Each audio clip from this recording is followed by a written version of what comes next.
그래서 러시아인들이 마초적이고 거친 이유가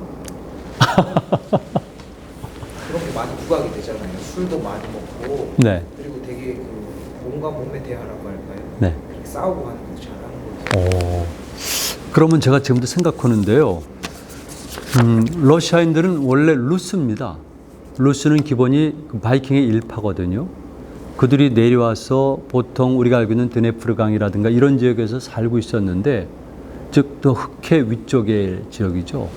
그런데 잘 아시다시피 흔히 말하는 러시아의 지역은 몽골인들이 장악하면서 킵차크 한국을 건설했잖아요.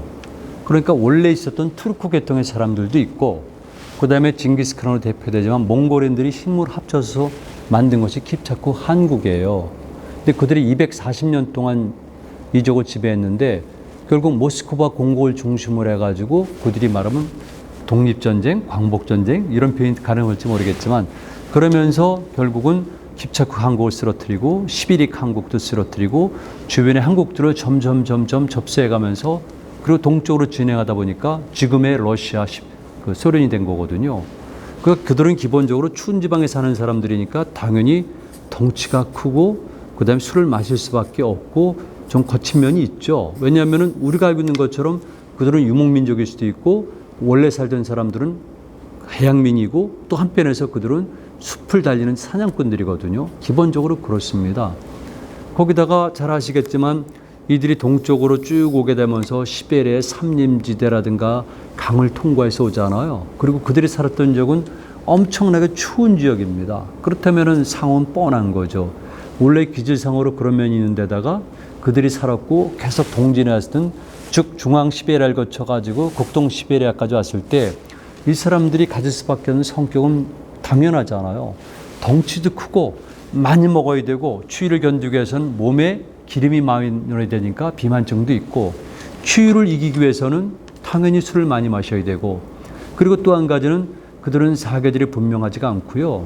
그리고 겨울이 깁니다. 이렇게 긴 겨울을 보내기 위해서 그 사람들은 술을 많이 마시는 거죠. 그 대신 이야기는 풍부합니다. 그래서 우리가 보기에 겉모습으로 보기에는 러시아 사람들이 굉장히 마초적 기질이 있고 정말 강하고, 그다음에 때로는 거칠어 보이고 실질적으로 거친 면이 많이 있습니다. 예를 들게 되면은 그 사람들이 일본인도 그랬지만은, 그리고 해방 전국에 당시 한반도 북부에 가지고 굉장히 거칠고 나쁜 짓들을 많이 저질렀거든요. 그래서 그런 면이 있는데, 제가 개인적으로 러시아 사람들을 접해 보면은 저는 일단 마음에 듭니다. 그래서 거칠고 마초적 기질이 있는 것 같지만 그 사람들 대해 보면은 정말 착하거든요. 그리고 격의가 없어요. 그리고 사람들을 친절하게 대합니다. 원래 그렇게 소수의 사람이 사는 지역이기 때문에 낯선 사람을 만나면 친절하게 대해주는 면은 있지만, 러시아 사람들이 굉장히 친절합니다. 그리고 놀라운 사실인데요.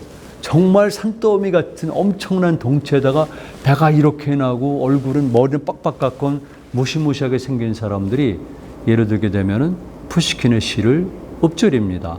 그랬을 때, 야, 러시아 사람들은 정말 독특하구나, 그런 느낌을 갖죠.